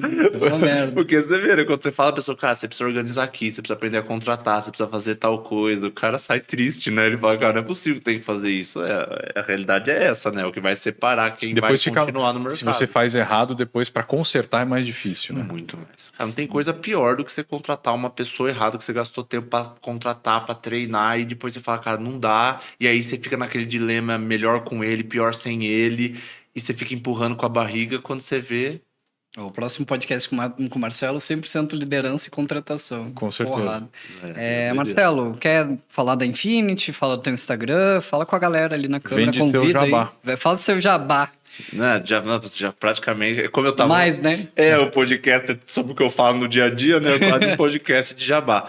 Mas, cara, quem quiser me achar nas redes é Marcelo Pinaza, tanto no YouTube, no Instagram. Pô, no YouTube tem um MBA de gestão lá. Tem tudo lá para as pessoas fazerem. E no Instagram eu falo um pouco mais de estratégia, essas coisas, porque a realidade é que gestão ainda não é um negócio que vende, né? Então você atrai a pessoa pela estratégia e depois a pessoa entende ali que ela precisa de gestão para crescer. Mas, cara, quem quiser saber mais de curso, mentoria, essas coisas, só me mandar uma mensagem no direct lá, abre o caixinha de pergunte, enfim, o que eu puder ajudar, tô aí para ajudar a crescer esse mercado e profissionalizar, porque eu acho que todo mundo ganha com isso, né? Muito bom. Bom, e o meu Instagram é a mídia que eu tô mais, o canal que eu tô mais ativo, é @leospigariol. Aqui é @The Trinity Digital Growth, né? The Trinity DG e @Matheus Louvier também. Muito obrigado, Marcelo. Puta aula, muito bom. Eu que agradeço. Aula. Estreando com chave de ouro, hein? Muito bom. Pô, bom demais. Bem.